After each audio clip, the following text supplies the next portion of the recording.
Welcome back to the ZLR podcast. I'm your host, Tino, alongside my co host, Dr. Tafi.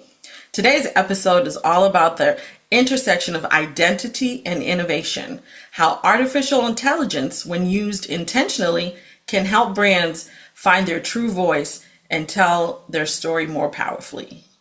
That's right, Tino. In a world where technology is moving faster than ever, authenticity has become the real currency. And AI, when used strategically, can help us connect more deeply with our audiences and express who we truly are, both as individuals and as brands. Exactly. And no one understands that balance better than our guest today, Shaneeka Abrams, the founder of Abundant Solutions Consulting. She leads a full service PR and consulting firm that helps entrepreneurs, nonprofits, and organizations stand out in a crowded market by harnessing the power of AI to grow and generate real results. Shanika, welcome to the show. We are thrilled to have you here with us for this conversation on the AI advantage and how using AI strategically can help any brand rise, stand out, and lead authentically. How are you today? I'm good. How are you guys? I thank you so much for having me on here as a guest to share. Thank you for accepting. Let's Yes. start with your story, Shanika. How did Abundant Solutions Consulting begin, and what inspired you to build a firm focused on helping others grow? Okay. Well, Abundant Solutions began as a side hustle, believe it or not. Yeah, always So, does. yeah, and so everything that I'm doing now, I done it in corporate America, and then I have three children. So right now, my oldest is 20. Uh-huh. I have two boys and a girl. So my oldest son is 20, my middle son, he's 16, and my daughter is 15. Um, all of them play travel sports. So my boys, they started playing baseball at the age of 4. They play rec league, they play for the school, then they play in travel leagues. Hmm. My daughter, she's been doing competition cheer since she was 4. Oh, We travel a lot. It is literally like $1 million. No I'm, joke. No Yeah, my joke. niece does too, so I So get that. so I started doing everything on the side just to offset the cost of their sports careers. Mhm. And then from there, it kind of just grew, right? So it grew. I was telling people what I was doing at work, and then they were telling their friends, and they were referring me to their friends. And then I started getting contracts and things like that. And then what ended up happening was I was doing remote work before remote work was popular, like before COVID, right? Uh-huh. And I was working from home. And so at that time, I was working for an organization that is home based in Monterrey, Mexico. And I Mhm. had my team, we were all remote from different areas and things like that. So, right about, I say, before COVID like hit mainstream, our work started slowing down, right? Mm. And Yes. so I got laid off from there. Mm. Then I got another job, and that was also a remote job, and I got laid off from there. And so while I got laid off from the second one, and I was just saying, I was like, man, I don't know what I'm gonna do. And my oldest son was like, Mom, just do what you've been doing anyway. He's like, Right. you it's not like you've been missing out on stuff. He's like, just do your business. And so I was like, well, I just kind of wanted to wait until, you get through high school and everything. And he was like, well, no, I think you should do it now. And so I did it. And like here it is. So I say that my business in turn kind of saved my life because I was a caregiver for my mom. She had a terminal illness. And as I was building my business, I was building my business by her hospice bedside. And Wow. she would always look and ask me, what am I doing? And want to know what I was working on and the websites and the plans that I was creating and all of that. And so when she passed, I had my business work to keep me busy. Yeah. And so I say, like, if I didn't have my business, I don't know how I would have made it through that. Wow. Yeah. That's really powerful. That's very Oh powerful. yeah, your journey really captures the heart behind the work that you do. Just building abundance through purpose. And when it comes to AR, I know, you do consulting and PR work. What was that aha moment when you saw the potential? I know, you started as a side business and all of that, but you have to see the bigger picture for you to be able to be like, okay, you know what? This is I'm going to go for it. I'm just going to lay it out there and go for it. What was that aha moment for you? So the aha moment for me was back in 2021. I took on a contract for a company called Fleet Watcher. They were a construction management software company. Mm-hmm. And so they were using AI through HubSpot. And we had some lead systems and things. So I was on contract to help revamp their marketing team, their sales team, and then do some scrubbing of some email lead lists and things that they had. And the way that it was being used there and how fast I was able to get things done, because they were like, okay, well, we're going to give you this data. We want you to, train the models and do this and see what happens with it. And so I was like, okay, well, I'm using this here. I'm going to see about using this for myself. And then once I started playing around with it, because I'm a Google developer as well. So I'm heavily in the tech community. And so when I saw that I could it was like having 10 versions of me. It's a no-brainer. So it's like, yeah. Right. So it's like a no-brainer. So it was like, okay, well, I can put this in here and I can tell it what I want, and it's going to do that. It's going to do exactly what I asked it to do, and it gets it done like that. You can't beat it. No. Mm-hmm. For me, the hard part is the prompts. As it is with everyone, but I could tell you, I could teach you how to prompt it right to get the right results for sure. They say garbage in, garbage out, and a lot of my stuff is garbage out. It's all in how you ask. It is, honestly. It takes me about 2 or 3 times before I actually get what I need. It, though. Mm-hmm. It's getting better because I use it for all my policies and procedures. Mm-hmm. And I'm in home care. A lot of that stuff is so expensive. Yes. And I remember I needed to get another license done. Mm-hmm. And they were like, oh, we want $3,000. And I'm like, $3,000? I said, nope. You know what I did? Opened up my laptop, went to that AI, went to the government website where they had all that information. All I did was type in and completed all my policies. And I had like 15 of them I needed to get done.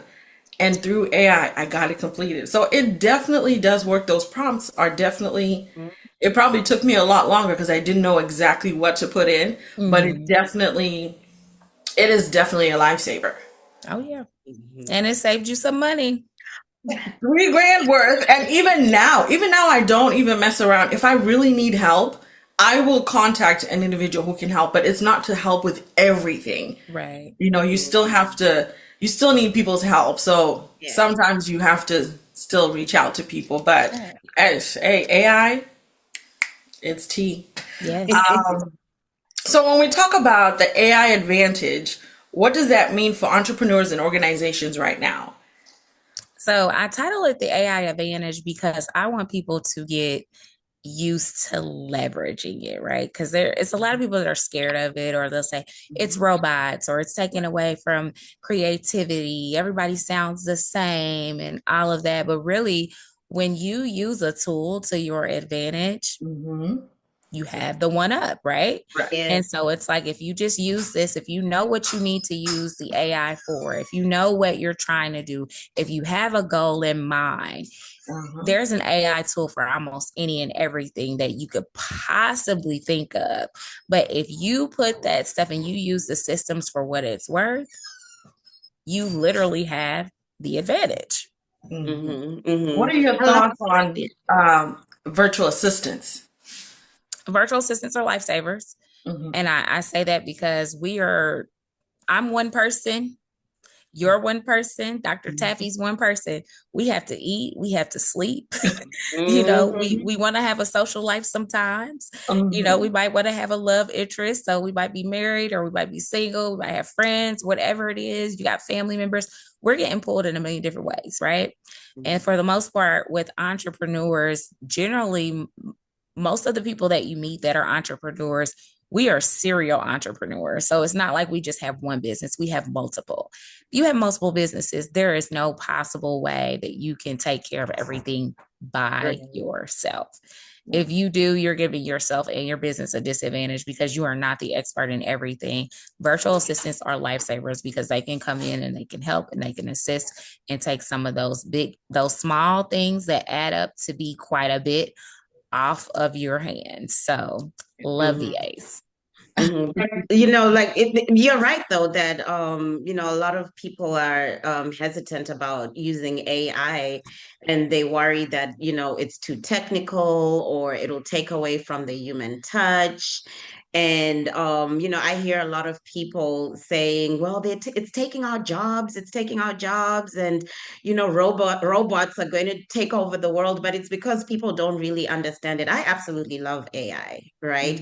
Of course, it's some things still need improvement, but it really has enhanced a lot of um, jobs and some of those tedious jobs that we're doing. But for you, how do you help your clients move past that fear, so that they can see AI as a tool for empowerment and just a way to make life easier? Yeah.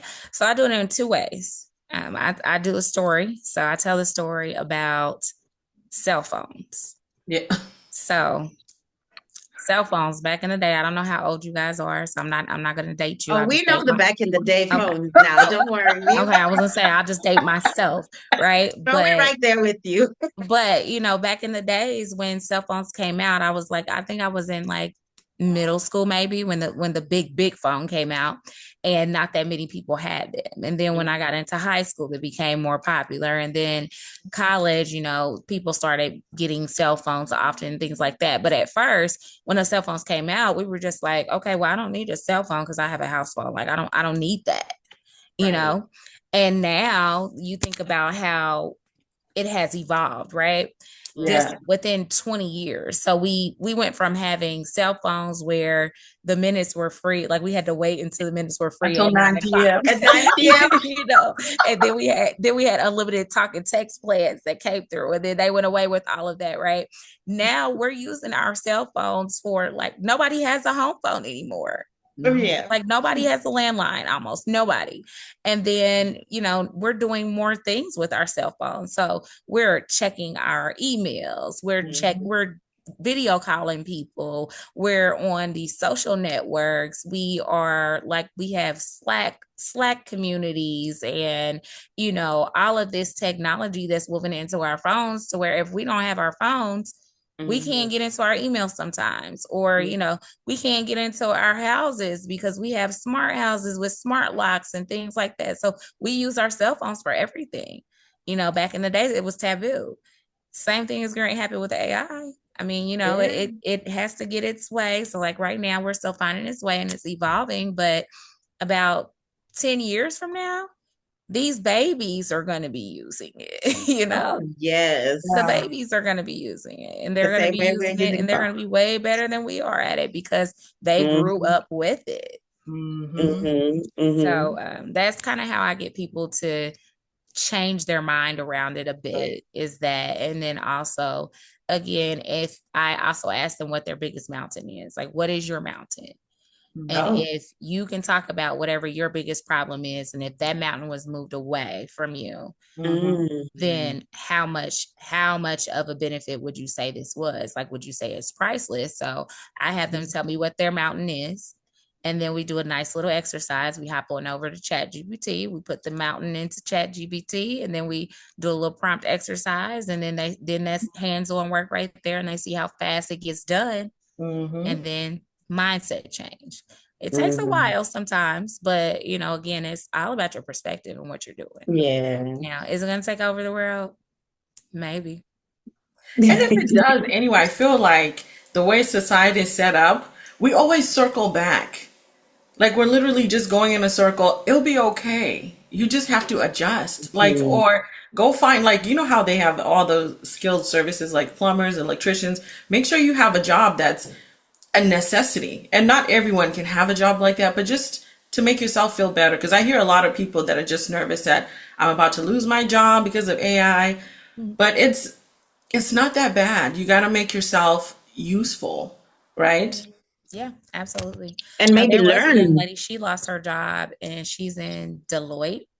Uh-huh. So she lost her job Mm. and they laid her off because they decided to use AI. And what ended up happening was they laid her off thinking that they didn't have the budget to continue to pay her.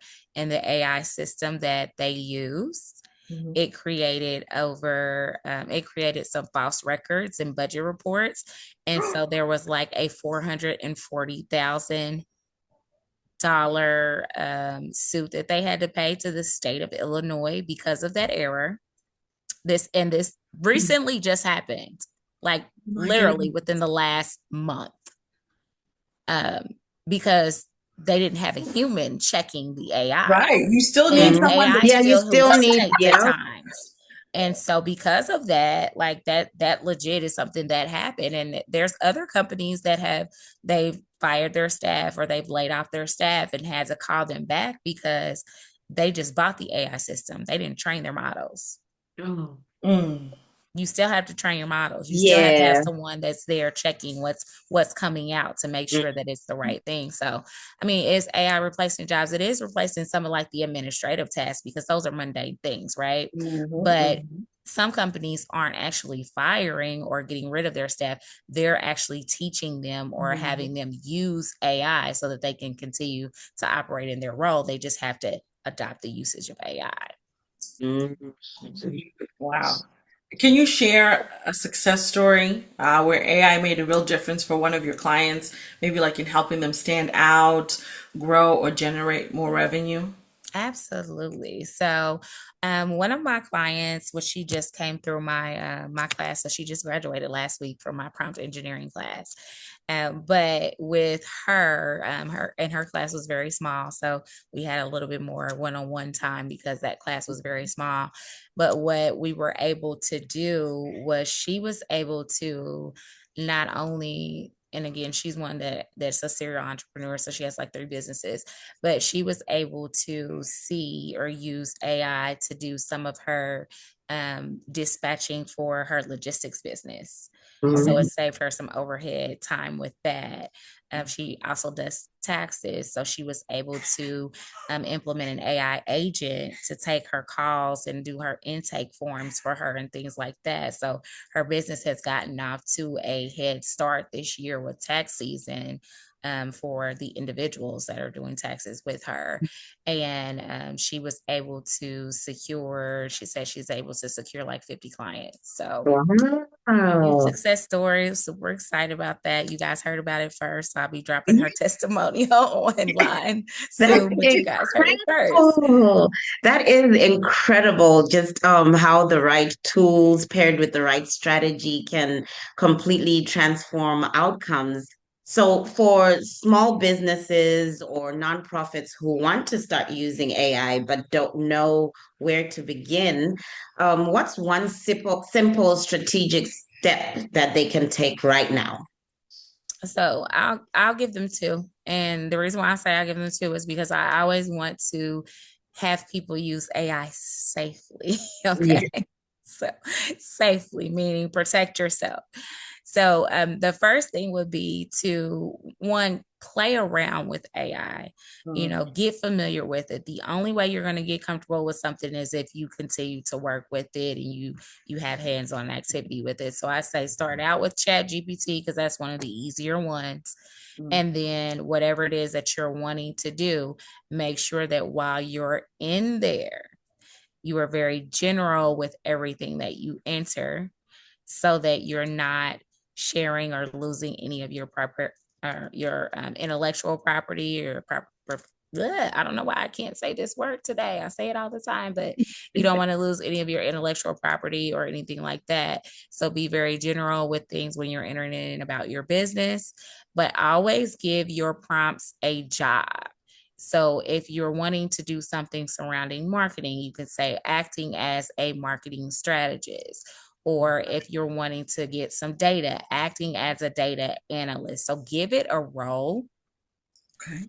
And then after you give it that role, then whatever answers you get, it's going to be more detailed than you just saying, I need a marketing campaign for my home care business. Oh, Okay. that's interesting. I definitely learned something today. That's I didn't great. know that. That's why it takes us 5, 10, 15 times. Listen, Yep. And I you'll be use talking back and forth. ChatGPT for everything. And so that's great to know because right now ChatGPT knows all my business. Mm-hmm. All of it. Oh my God. What are your thoughts on using services like Motion for VAS AI, I guess VA AI assistance? Oh yeah. So I mean, again, like I said, I'm all for systems. So here's my motto is I always say that people fail, systems don't. Right. That's one thing I did learn in corporate America. When I was in corporate America and my companies that I worked for, they really built you up because they wanted you to be the best at what you were doing. And they harped heavily on the systems. We relied on the systems. Anybody can work the system if it's a process and it's documented. So the systems like Notion or Motion AI and Notebook LM and all of those are golden. Like they are like your holy grail, your saving grace, because again, it cuts your time in half, right? Cut your time in half. You can get a whole marketing campaign and everything like done within all of that stuff. Before you wake up. Yeah. Just while you're making your coffee, it's done. That's exactly what I need. So, what do you see as like the perfect balance between human creativity and AI driven insights when it comes to marketing and branding? So what I'll say behind that is you are the person, right? It's only as smart as what you're going to give it. So how Dr. Taffy said in the beginning, garbage in, garbage out, right? Mm-hmm. Whatever you give it is what it's going to give out. So it's only as good as the prompt. It still needs human. It's generative. So it still needs human input. So you have to give it that extra touch of you. Like how you said you put, your chat knows all about you, right? And it's going to talk to you like it's you because you've trained it. Like all of the information that you put inside of there, it's going to kick it back and it's going to give it back to you in the way that you can understand it because it knows you. So I always say the human touch that you're going to put onto AI or branding in the artificial intelligence with the human side of things is you put your human touch on it. It's almost like you turn it into it's into a superhero, right? No. You're injecting your human side into it, and then the system's going to make it run and everything. You're always going to want to double check what it gives you though, but again, it's going off of whatever it is that you give it. That's interesting. So, looking ahead, Shaneeka, what's next for Abundance Solutions Consulting? And how do you see AI continuing to shape your work and your clients' success? Well, AI is shifted it quite a bit because in the very beginning, I'd say I started training on AI back in 2021 and people started getting a little familiar with it. And then something happened within like the last year where it just became accessible to everyone. So I did lose some clients to AI because they were using it for their marketing. Now, the clients that I did lose, they ended up coming back because their AI was sounding choppy and sounding like everybody else's, or it was Yeah. just like a huge word salad with a lot of emojis, And so what I did, I done a pivot with it, right? Because I'm like, okay, well, we can still save you some money. So I can show you how to use AI the right way. Yeah. And then we'll just partner with you to come through on the analytics side and things like that. So now I weave in the AI system. So you can come to me, and if you have your marketing plan already, then I can help you weed out your strategy with it, and we'll go with what you have, and we'll just oversee it. Or I can teach it to you, and then you'll know how to do your own branding and your marketing yourself. Or if you're like, no, I don't want to do any of that, AI is great, I understand what you're doing, but I got way too much stuff to do, then we're going to do the plan and we're going to implement the AI and we're going to do it on our own for you. So it's pretty much shaped the way that we do business now, just like how it's shaping the way almost everybody is doing business. Because you pull up to the, I'd say Taco Bell, because I went to Taco Bell the other day. We're not even going to talk about why I went, but anyways, went to Taco Bell, and it had their little AI person to take the order. They're like, "Welcome to Taco Bell. Are Oh. you going to use the app, or are you going to do this or whatever, whatever?" And then I'm talking to it, and then the lady, she comes on and she's like, "Oh yeah, your total is $20, and all that." So, I mean, it's shaping businesses everywhere. Mhm. What's next for Abundant Solutions right now? We have clients over in Ghana Mhm. and Liberia and over in the UK. So we are going to be infusing this AI over there. I trained my first class on AI prompt engineering back last month in Liberia. So we're going to be doing some more work over there. So that is the future with Abundant Solutions and AI and where we're going. Wow, you're worldwide. Yeah. Definitely worldwide. Wow, this has been such an insightful and inspiring conversation. We're so glad you were able to join us today, Shaneeka. Thank you for sharing your wisdom and showing us how AI, when used with intention, can help businesses grow and start with heart and strategy. And for our listeners, if you'd like to learn more about Abundant Solutions Consulting and how to harness the AI advantage for your brand, you can find Shanika's links in our show notes and on our Instagram page. We're going to add that as well. So we hope we'll get you more customers, Shanika. Well, thank you. Well, I More appreciate that. clients. Yes, absolutely. Thank you. Thank you so much for having me. I had a great time with you ladies tonight. Oh, this is Thank you so awesome. much. Once again, this is the ZLR podcast. Follow us on Instagram and Facebook at ZimLadiesRT and on YouTube at ZimLadies Roundtable. Until next time, stay authentic, lead with abundance, and remember, when purpose meets innovation, growth follows. Yes, thank you, Shanika. You're welcome. Bye, ladies.